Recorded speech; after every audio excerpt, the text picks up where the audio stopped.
এখন বন্ধুরা সকালের পরিবেশটা সকাল সকাল রান্না করতে চলে এসেছি।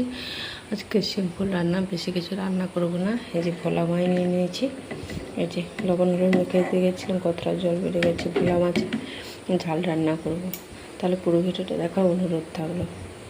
কড়াইটা বসে মাছগুলো ভেজে নিই, আর এদিকে আমি জোগাড়টা করে নিই।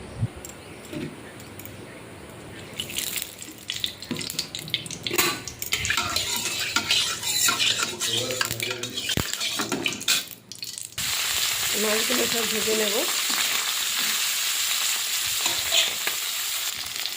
এইগুলো ভাজা হয়ে গেছে, এবারে তুলে নিই, এইগুলো ভেজে নিই।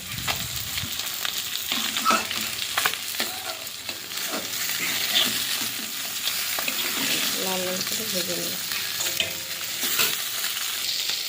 চুলে সব মশলা বেটে নিয়েছি। এখন পেঁয়াজ বাটা, এখানে আছে জিরে, ধনিয়া, আদা, সর্ষে বাটা, আর এটা পেঁয়াজ বাটা ও টমাটো। এবারে মাছগুলো যে ভেজে নিয়েছি, এবারে তুলে নিয়ে মাছের ঝালটা করে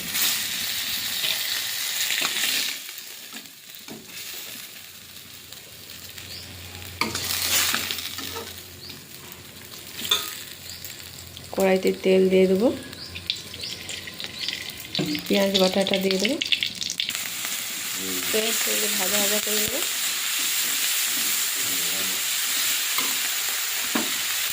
এবারে আর মশলাটা দিয়ে দেবো, লঙ্কার গুঁড়ো, হলুদ গুঁড়ো দিয়ে ভালো করে মশলাটা কষে নেব। পরিমাণ মতন লবণ দিয়ে দেবো, সব কিছু দিয়ে দিয়েছে। এবার ভালো করে একটু জল দিয়ে দেবো, দিয়ে একটু ভালো করে কষিয়ে নেব।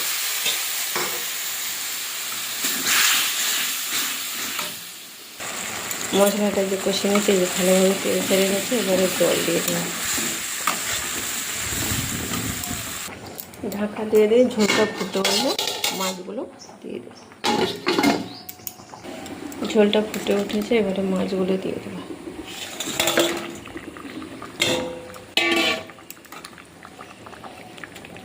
দিয়ে অল্প একটু ফুটে নামিয়ে নেব।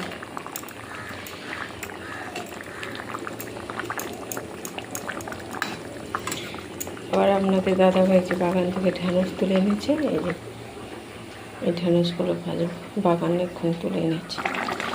মাছের ঝালটা হয়ে গেছে, এবার নামিয়ে নিয়ে কড়াইটা দিয়ে বসে ঢ্যাঁড়সটা ভেজে নেবো। আজকে ঢ্যাঁড়সটা অন্যভাবে ভাজবো, আজকে পেঁয়াজ দিয়ে ঢ্যাঁড়সটা ভাজবো, খেতে দারুণ লাগে। কড়াইটা গরম হয়ে গেছে, এবারে ঢ্যাঁড়সগুলো দিয়ে দেবো। লবণ হলুদ দিয়ে দিয়েছে, এবারে হালকা ভাজা হয়ে আসছে পেঁয়াজটা দিয়ে। ঢ্যাঁড়স থেকে যে ঢ্যাঁড়সের যে লালা অংশটা বেরিয়েছিল, স্কিন হয়ে গেছে। এবার ঢ্যাঁড়সটা ভালো করে ভেজে নিই। এবারে পেঁয়াজটা দিয়ে দেবো, দিয়ে ভালো করে ভেজে নিই।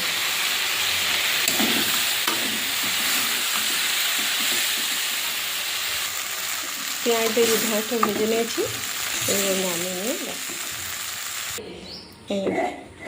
এই যে ভোলা মাছের ঝাল পেঁয়াজ দিয়ে ঢ্যাঁড়স। তাহলে আজকে রান্নাগুলো কেমন লাগলো কমেন্ট করে জানাবেন। সবাই পাশে থাকবেন, ধন্যবাদ।